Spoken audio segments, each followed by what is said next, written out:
At Sony's E3 conference, we were given our first ever look at gameplay from Kojima's Death Stranding, but we didn't exactly get the deep dive that many, including myself, were hoping for. We did get a few more pieces to the puzzle that is this game though, and while it's impossible to get a full picture of what's going on here, I think part of the fun is attempting to understand the bits and pieces that we do have. The trailer begins with Léa Seydoux' brand new character calling the player character Sam Porter Bridges.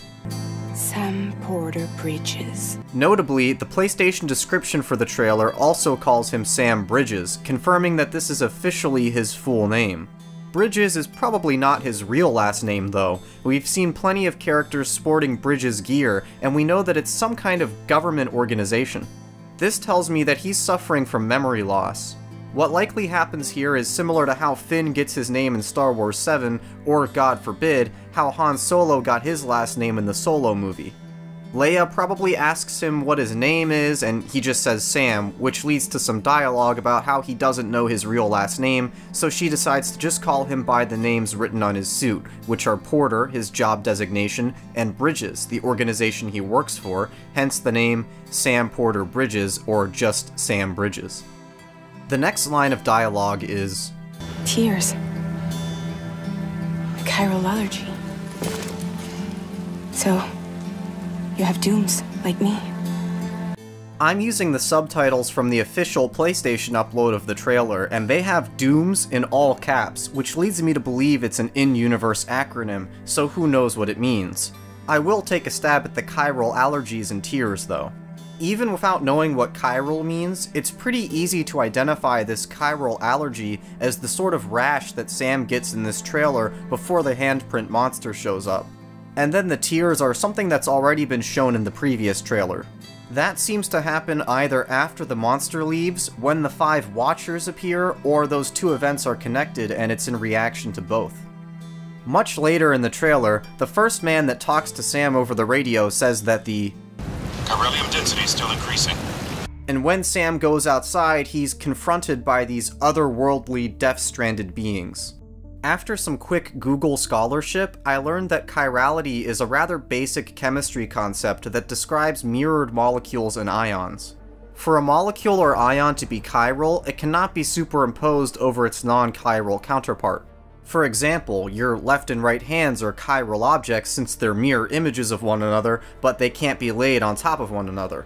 I'm the furthest thing from a scientist, but when I was looking this stuff up, I noticed that the concept of things being right or left-handed was central to chirality, which stood out to me because Death Stranding is chock full of handprint imagery.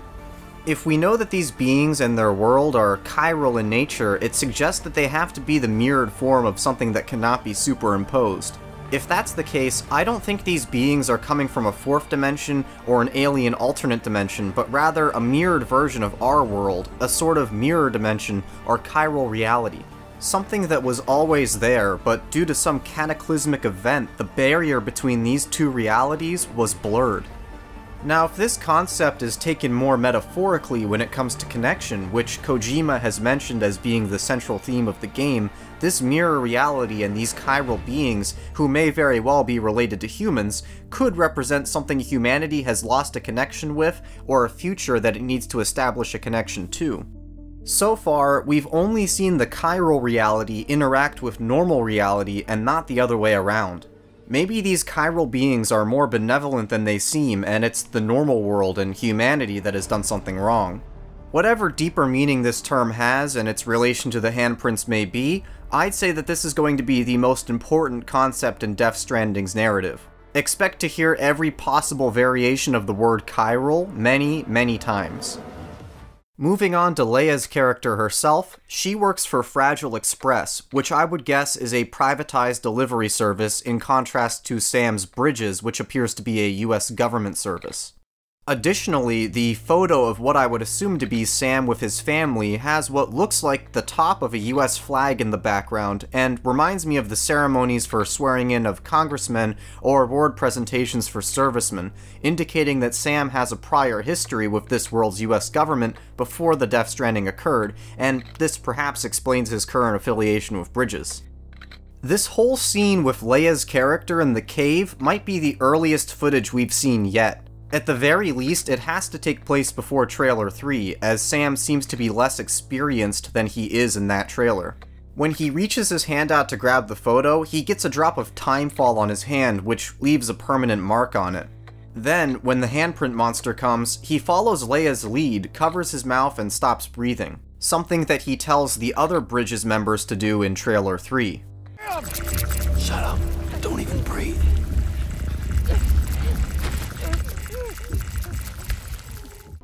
In this new trailer, we learn yet another new term, void out. A voice over the radio tells Sam that if one of those things eats you, it'll trigger a void out.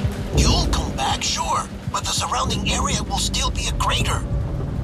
We know what this is because we've already seen it in trailer 3 when the Bridges member gets eaten and subsequently causes an explosion that leaves behind a massive crater.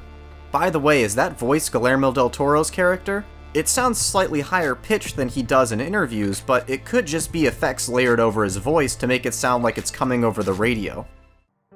Now we tackle the gameplay part of this gameplay trailer.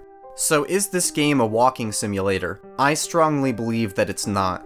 It's really only the beginning of the trailer that suggests this, and the tone of that segment is in complete contrast to everything else we've seen so far.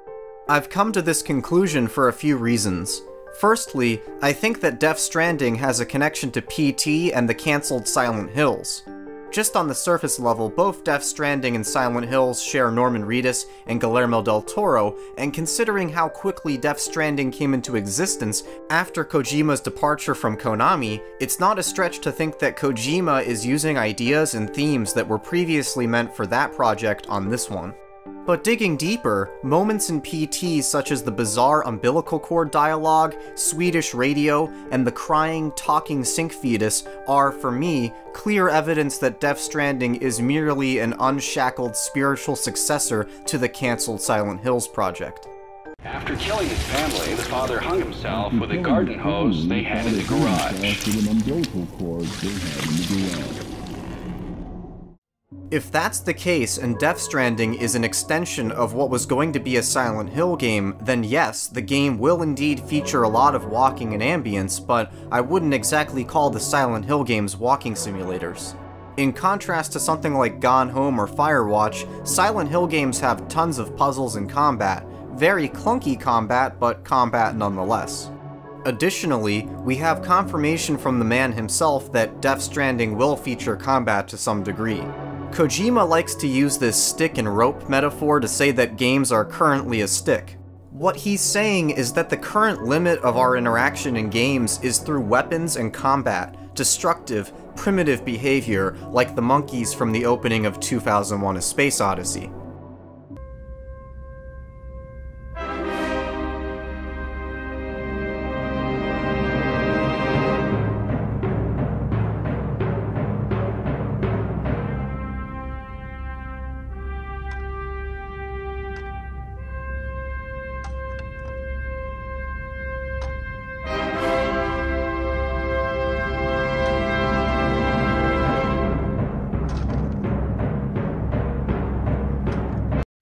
He says that this game is a rope, that it's about connection rather than destruction.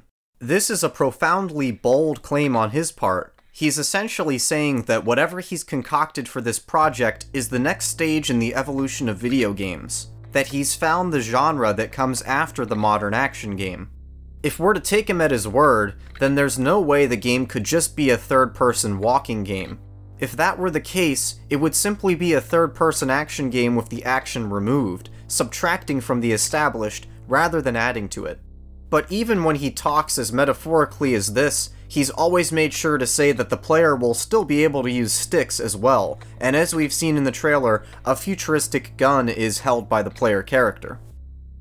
There's a brief section of what I guess is stealth gameplay at the end, where Sam is avoiding these death-stranded humans, but it's hard to tell what's going on here. The player is shown holding their breath, but there's no indication of where it is or isn't safe to walk until it's too late, so there must be some kind of controller feedback, maybe the light bar or rumble, that gives the player that information. The official description promises a genre-defining gameplay experience. I have no idea what that entails, but again, I doubt it means Death Stranding is a walking simulator. Then the baby. What's going on with the baby? Sam has the baby for the duration of the delivery gameplay montage, but you can't tell if he has it during the cave scene with Leia's character.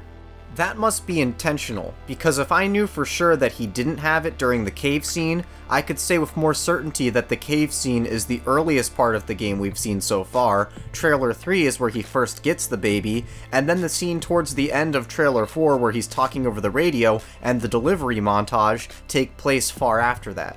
If that timeline of events is even remotely accurate, it would help to explain Mads and Leia's characters. Both of those characters make the same shushing gesture, which can't be a coincidence. Trailer 2 indicates that Mads' character is after the baby, so if Leia and Mads' characters are in collaboration, she would have taken that baby from Sam in those cave scenes if he had it. If Sam does get the baby for the first time in the third trailer, that would be how he gets into Mads' crosshairs. It's not so much that he's after Sam, but that Sam just so happens to have what he wants, which is why Leia's character, who I presume to be affiliated with Mads' character, is friendly in this trailer. Another thing that supports this is that he has the baby the whole time he's making all these different deliveries, which tells me that he's not delivering the baby itself, at least initially. At the end of the trailer, we're shown another new character that's portrayed by Lindsay Wagner. She appears young here, but in Sam's photo she appears much older. The dialogue here again hints that Sam does not remember his past. Beyond that, I don't know what's going on with her character. In the photo, it looks like she might be Sam's mother or something. So that's all I've got for Trailer 4. I hope I had some unique observations. I tried to stay away from stuff that I feel doesn't have any deeper meaning at this time, like the corpse Sam carries that looks similar to the one in the previous trailer. If you think I missed anything important, or have your own theories in general, feel free to leave a comment. Until next time, thanks for watching.